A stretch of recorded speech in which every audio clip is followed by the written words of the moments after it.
Estoy dando por todo el país una comunicación de historia, una tesis sobre una hipótesis que trabajé durante 12 años.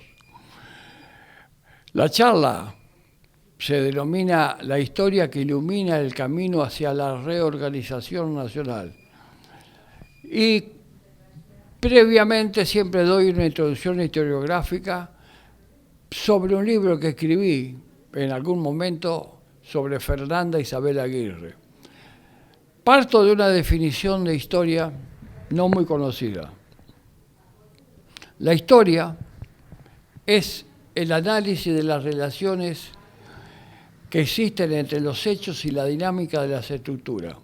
Si las estructuras de un país como la Argentina están en decadencia, no esperemos hechos positivos. Es por eso que uno de los hechos que marca la decadencia, la fenomenal crisis de 2001, la violencia que venía al galope ya desde el principio de nuestra historia, cuando pasa esa crisis, se viste con las galas del secuestro, premeditado, imprevisto, de aficionados, de profesionales, drogadictos, no drogadictos. Secuestraron a Christian Scherer en Corrientes, el hijo de Bloomberg en Buenos Aires. Ahí es donde se produce el ataque, secuestro y desaparición de Fernanda Isabel Aguirre, en San Benito, una localidad cercana a la ciudad de Paraná.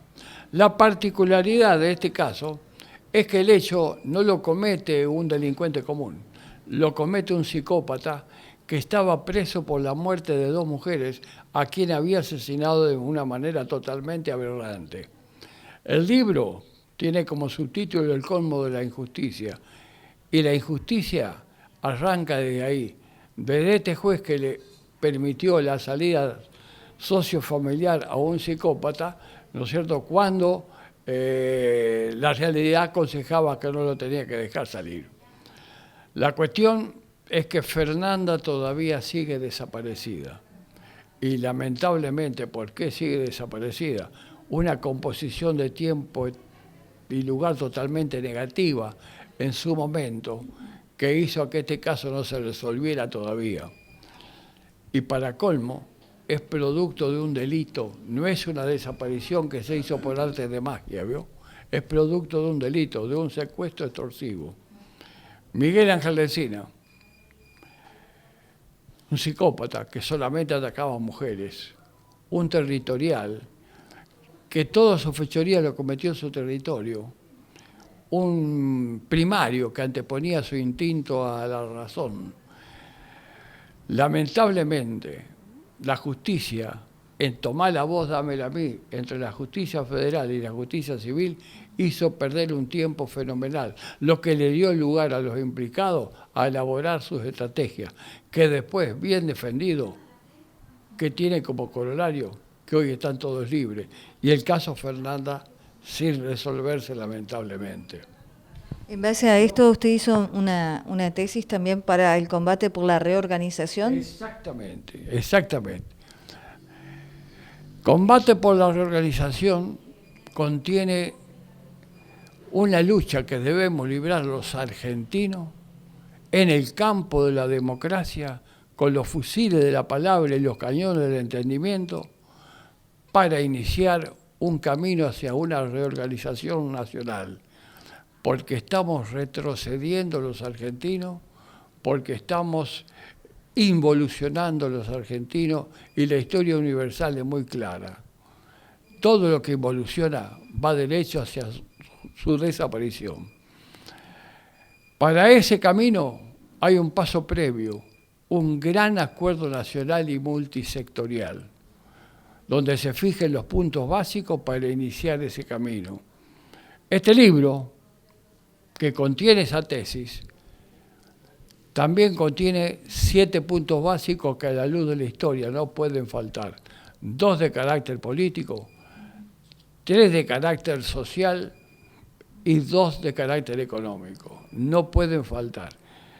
Eso es lo que yo estoy comunicando ante esa necesidad, en razón de que ya en el tercer milenio el retroceso se ha profundizado y somos todos testigos directos de lo que nos está pasando a los argentinos.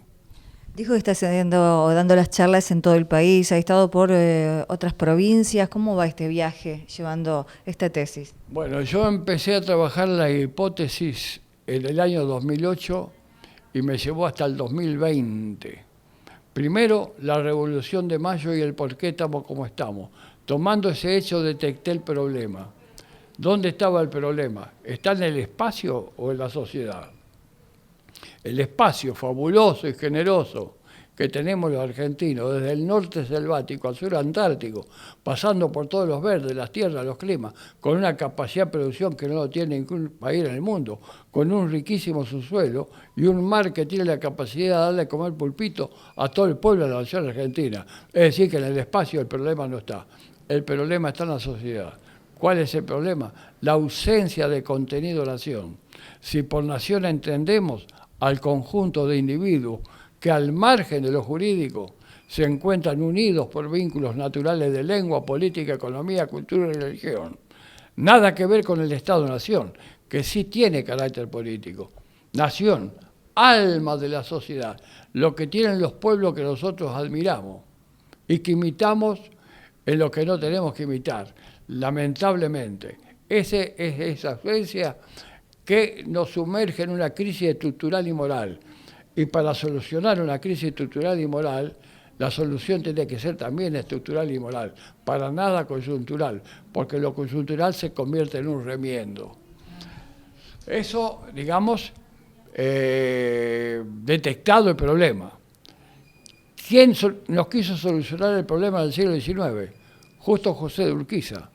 Justo José de Urquiza, un entrerriano dedicado a la política, que toda su política lo dirigió a la organización del Estado a través de la Constitución. Logró darnos la Constitución, pero cuando nos da la Constitución, seguíamos con esa tendencia a la desunión y a la desintegración de los argentinos, al punto tal que se conformaron dos estados. Buenos Aires no la reconoce. Buenos Aires con su riqueza, su egoísmo, su aduana, y por el otro lado la Confederación, presidida por Urquiza de Paraná. No podía ser. Ya teníamos la Constitución, teníamos que unirnos para conformar la República. Para eso hizo falta la guerra, 2 batallas. En Pavón, Urquiza retira sus tropas cuando su caballería estaban triunfando.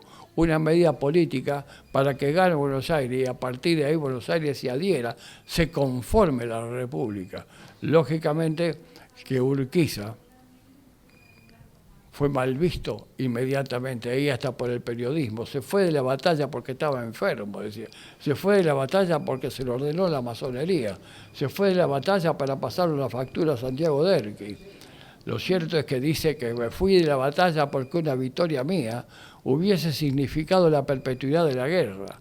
Confío en que un equilibrio posterior va a originar un camino hacia la grandeza soñada. La grandeza iba a venir cuando se apliquen los 6 objetivos de la Constitución, especialmente el primero, constituir la Unión Nacional. Aníbal, ¿cómo hacemos para tener los libros, incluso para poder tener acceso a usted de algún docente o algún establecimiento que está escuchando, le gustaría tener estas charlas? Los libros quedaron en Villa Elisa, en la Biblioteca Popular y en una librería Magenta en Villa Elisa.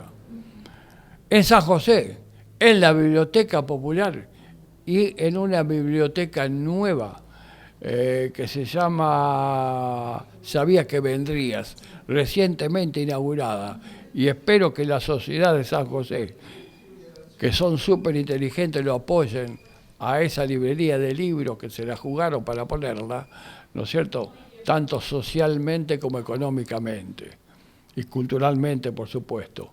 Y en Colón queda en la librería y en la librería Bertoldi y también en la Biblioteca Popular. Y yo sigo viaje en esta gira comunicando esta tesis, tratando de difundir esta necesidad que tenemos los argentinos. Si no reorganizamos a esta cultura en términos de civilización, seguimos involucionando. Y repito una vez más, la historia es bien clara. Lo que involuciona va derecho hacia su desaparición, lamentablemente.